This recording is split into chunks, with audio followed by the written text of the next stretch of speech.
Hello दोस्तों। तो जैसा कि आपने पिछले एपिसोड में सुना कि मालिनी की सास दरवाजे से टकराकर बेहोश हो जाती है। अब आगे मालिनी की सास के बेहोश होते ही अघोरानंद मालिनी के अंदर बैठे भूत पर चिल्लाकर पड़ता है और बोलता है, हरामी, तेरे जैसे भूत प्रेत को तो मैं यूं ही चुटकी में मसल कर रख देता हूँ। तू मेरे सामने कुछ नहीं है।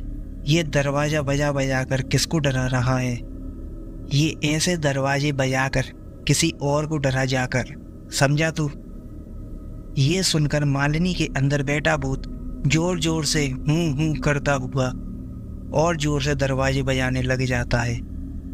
रमेश अपनी बेहोश माँ को वहाँ से उठाकर अंदर उनके रूम में ले जाता है। अघोरानंद एक मंत्र बोलकर कमरा वापस बंद कर देता है और बाहर आ जाता है और रमेश के पिताजी से कहता है, ये बहुत जिद्दी भूत है पर मैं इसे भगा दूंगा, पर उससे पहले मुझे ये पता करना होगा कि ये मालिनी के जरिए आप लोगों की मौत क्यों चाहता है। इसके लिए मुझे मालिनी को अपने साथ मेरे पूजा के स्थान पर ले जाना पड़ेगा। रमेश के पिता कहते हैं, आपको इसे जहाँ ले जाना है ले जाइए महाराज, हमें बस इस भूत से मुक्ति दिला दीजिए।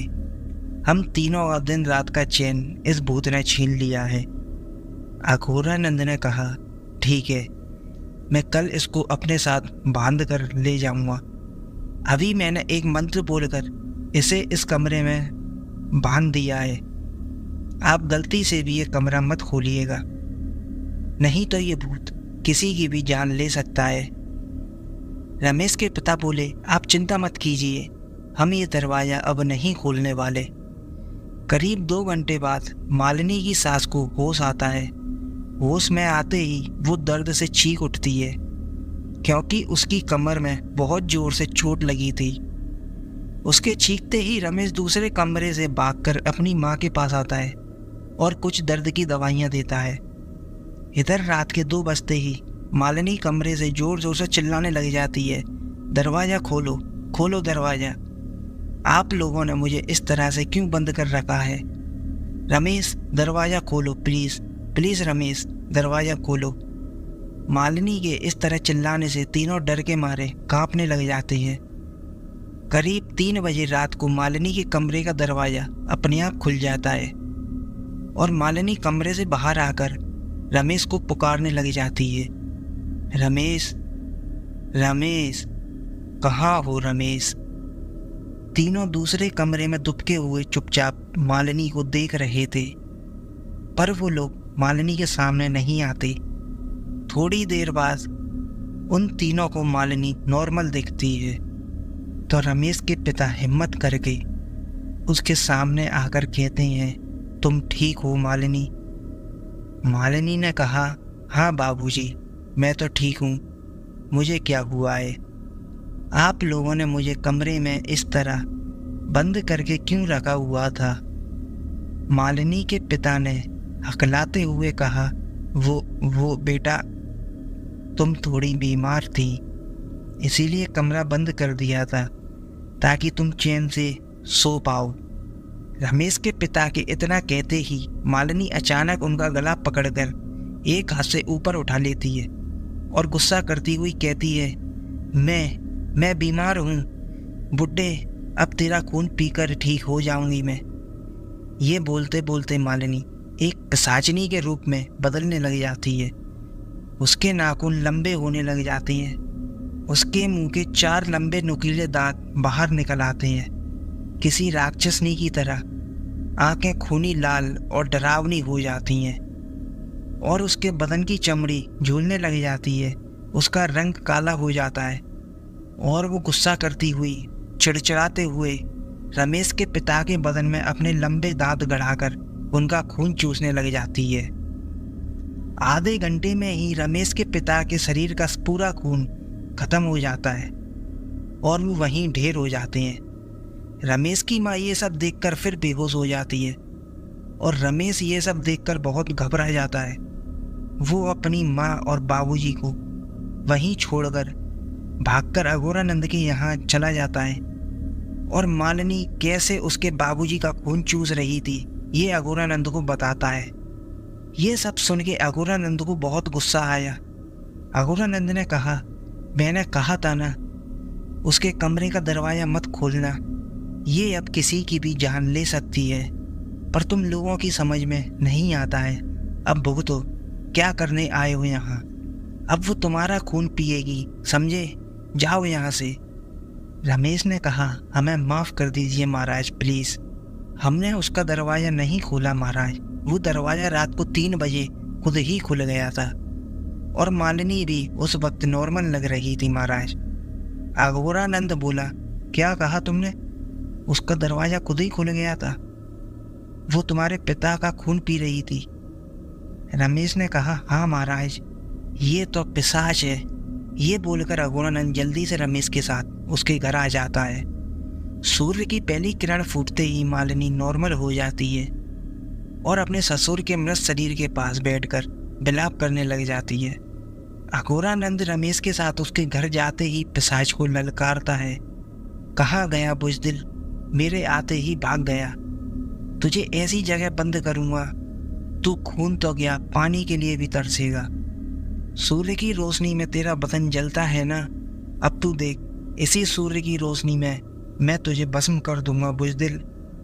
तभी रमेश देखता है कि मालिनी अपने मृत ससुर की देह के सामने बैठी रो रही थी, तो वो गुस्से से उबलने लगता है। रमेश मालिनी से गुस्से में कहता है, बाबूजी का खून पीकर अब रो रही है पिशाचिनी। मालिनी रोती हुई कहती है, मैंने बाबूजी को नहीं मारा, यकीन करो मेरा। कोई अपने पिता समान ससुर को मारता है क्या भला? ये तुम मुझ पर कैसा इल्जाम लगा रही हो? रमेश ने कहा, अपना ड्रामा बंद कर पिशाचनी, खा गई मेरे बाबूजी को। इतना बोलकर रमेश जोर जोर से रोने लग जाता है, मेरे बाबूजी। अघोरानंद रमेश को चुप कराता है और उसे कहता है, तुम इसके मालिनी के मुंह मत लगो, ये सच कह रही है, इसने तुम्हारे बाबूजी को नहीं मारा है, इसके अंदर बैठे पिशाच ने तुम्हारे बाबूजी को मारा है। अब तुम रोना बंद करो और इनके क्रियाक्रम का रात होने से पहले इंतजाम करो, नहीं तो बहुत बड़ी मुसीबत आ सकती है। फिर अघोरानंद रमेश से कहता है, रात होने से पहले मुझे तुम्हारी पत्नी मालिनी को यहाँ से ले जाना पड़ेगा। रमेश ने पूछा, कहाँ महाराज? अघोरानंद बोला, अपने पूजा के स्थान पर। अघोरानंद रमेश को जब सब बातें समझा रहा था कि रमेश के पिता उठकर बैठ जाते हैं तभी रमेश के पिता उठकर बैठ जाते हैं और अघोरानंद पर जोर जोर से हंसने लग जाते हैं और कहते हैं, तू मुझे मारेगा, हा हा हा। रमेश के पिता की हंसी की आवाज़ सारे घर में गूंज रही थी। अघोरानंद ने कहा, तू कितने भी शरीर बदल ले, अब तू मेरे हाथों से बचने वाला नहीं है। मृत आत्मा में घुसता है कपटी। अघोरानंद जल्दी से एक मंत्र रमेश के पिता के अंदर घुस गए भूत पर फूंकता है और उसके पिता वहीं खड़े खड़े गिर जाते हैं। उनके गिरते ही वो भूत मालिनी के अंदर प्रवेश कर जाता है। फिर मालिनी के बाल बिखर जाते हैं और वो जोर जोर से हूँ करने लग जाती है। तू मुझे मारेगा, ये बोल वो रमेश को हवा में उछाल देती है। रमेश धम्म से नीचे गिरता है तो वो रमेश को एक बार और हवा में उछाल देती है। अघोरानंद जल्दी से उस पर एक और मंत्र फूंकता है। इस बार वो जोर जोर से रोने लग जाती है। अघोरानंद जल्दी से मालिनी के हाथ पैर बांधकर फिर एक मंत्र फूंक कर कहता है, बस 5 दिन और, फिर तेरा खेल खत्म कपटी पिशाच। अघोरानंद मालिनी पर एक मंत्र फूंक रस्सियों से बांधकर अपने पूजा के स्थान पर ले जाता है। पूजा के स्थान पर बैठते ही मालिनी जोर जोर से हंसने लगती है तो कभी जोर जोर से रोने लग जाती है। अघोरानंद मंत्र के साथ अच्युत रोली उसके मुंह पर मारता है और पूछता है, बता कौन है तू और इन लोगों को क्यों मारना चाहता है? जल्दी बता, नहीं तो इसी हवन कुंड में तुझे स्वाहा कर दूंगा। तू मुझे जानता नहीं है, मैं अच्छे भूतों पिशाचों को उनकी असली जगह पर पहुंचा चुका हूँ। अब मालिनी के अंदर का भूत पिशाच जो भी था वो जोर जोर से हूँ करते हुए अपना सिर घुमाने लग जाता है और अपनी कहानी बताने लग जाता है। मैं राजेश्वर सहाय हूँ। करीब 2 साल पहले मेरी नई शादी हुई थी। मैं अपनी पत्नी के साथ कुंभलगढ़ जाने के लिए ट्रेन में चढ़ा था। उसी वक्त रमेश भी अपने 4 कमीने दोस्तों के साथ उसी ट्रेन की बोगी में चढ़ा था। इन चारों कमीनों की बुरी नज़र मेरी पत्नी पर थी। पहले इन चारों ने मुझसे दोस्ती की, फिर मुझे अपने साथ शराब पिलाई। फिर जब मैं बेहोश हो गया तो इन चारों ने नशे में मेरी पत्नी के साथ गैंग रेप किया। और जब इन चारों को होश आया और पुलिस का डर लगा तो इन चारों ने मिलकर मुझे और मेरी पत्नी को उसी ट्रेन से नीचे फेंक दिया। 2 साल से मैं इसी स्टेशन पर भटक रहा हूँ। अघोरानंद ने फिर मालिनी के अंदर बैठे भूत पर अच्युत और रोरी मंत्र के साथ उसके मुंह पर मारा। मालिनी के अंदर बैठा भूत फिर हूँ हूँ करने लगा। अघोरानंद ने कहा, मतलब तू भूत है और वहाँ स्टेशन पर भटक रहा था, फिर तू उस काली पहाड़ी पर कैसे पहुँचा? और ये पिशाच कौन है? जल्दी बता, वरना अभी तुझे पाताल लोक पहुँचा दूंगा।